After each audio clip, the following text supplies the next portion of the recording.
Hadirin, yang paling menarik, ketika selama sepekan Anda beraktivitas, dikumpulkan oleh Allah di rumah Allah ini, maka Allah Subhanahu wa Ta'ala mengingatkan kepada kita, dalam selama sepekan beraktivitas itu, berapa di antara aktivitas kita yang sudah menjadi zikir kepada Allah Subhanahu wa Ta'ala?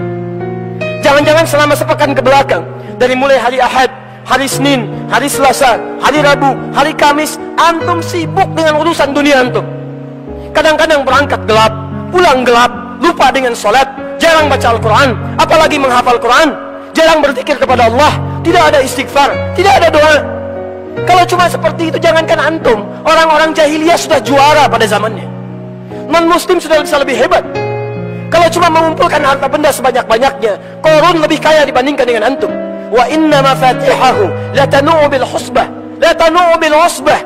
Yang kunci-kuncinya saja, kalau dipikul oleh orang terkuat di zamannya, tidak mampu untuk dipikul. Kalau cuma bangga dengan kepemimpinan, Fir'aun lebih hebat dibandingkan dengan antum, dengan segala pasukannya, dengan segala kehebatannya. Tapi apa yang terjadi? Itu tidak bernilai di hadapan Allah Subhanahu wa Ta'ala. Seakan-akan Allah ingin sampaikan kepada kita, tipikal orang beriman beda dengan orang yang belum beriman. Orang beriman tidak hanya mencari dunia dalam sepekan kehidupannya, maka persiapkan akhirat Anda, karena satu saat kita akan berpulang kepada Allah Subhanahu wa Ta'ala.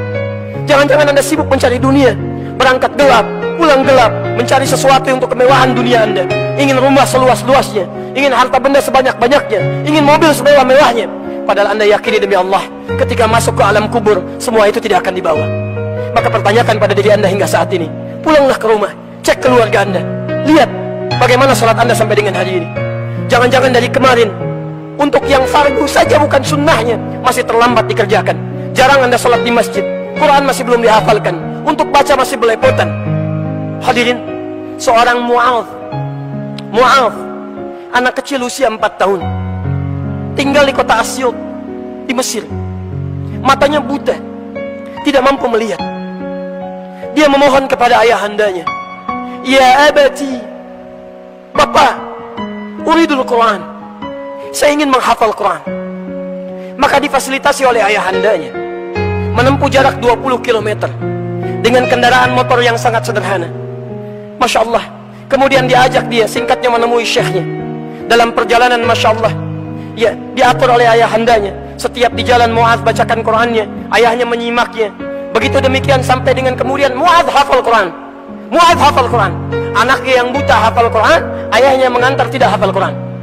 Tapi yang paling menarik, secara singkat, ketika anak ini sudah hafal Quran, dalam keadaan buta, sanggup menghafal Quran dengan bacaan yang sangat indah itu, tiba-tiba datanglah kemudian seorang reporter dari Kuwait, karena kisahnya viral di media sosial. Datang seorang reporter dari Kuwait, mewawancara anak kecil ini. Kemudian dia berkata, perhatikan kalimatnya, "Ya Syekh Mu'adh, ya Syekh Mu'adh, jika Anda diperkenankan oleh Allah untuk berdoa saat ini, kemudian doa Anda akan dikabulkan oleh Allah, kira-kira apa yang akan dimintakan oleh Anda kepada Allah Subhanahu wa Ta'ala?"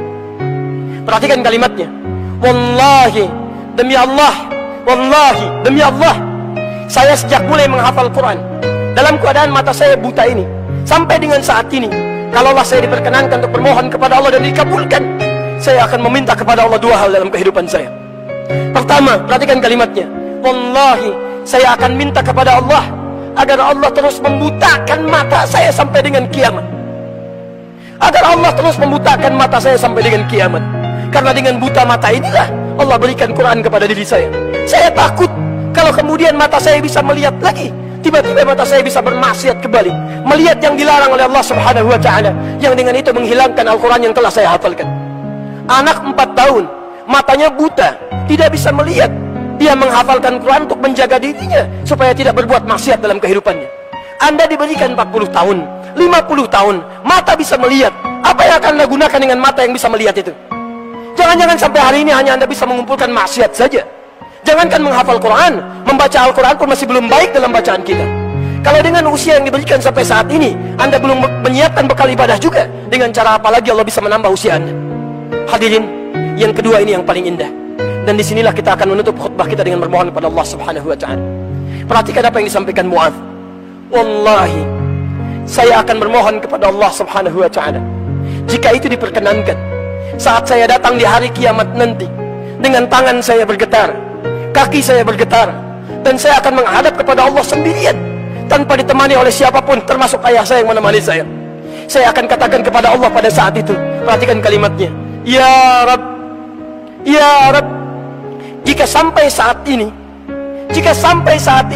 hamba menghadap kepadamu, masih kurang bekal hamba ya Allah untuk bisa masuk ke dalam surga. Mohon ya Allah, mohon kurangi hukuman hamba ya Allah dengan Quran yang telah hamba hafalkan ini. Mohon kurangi hukuman hamba ya Allah dengan Quran yang telah hamba hafalkan ini. Ada anak usia 4 tahun, matanya buta, tidak sanggup untuk melihat. Dia masih memikirkan bekal untuk kembali kepada Allah Subhanahu wa Ta'ala dengan menghafalkan isi Al-Quran. Anda diberikan 40 tahun, 50 tahun, 60 tahun, matanya sehat, fisiknya kuat. Bila sampai hari ini saja belum sanggup untuk sekadar membaca Al-Quran, butuh berapa lama lagi waktu yang dibutuhkan oleh Anda untuk kembali kepada Allah Subhanahu wa Ta'ala, mendapatkan kebaikan-kebaikan.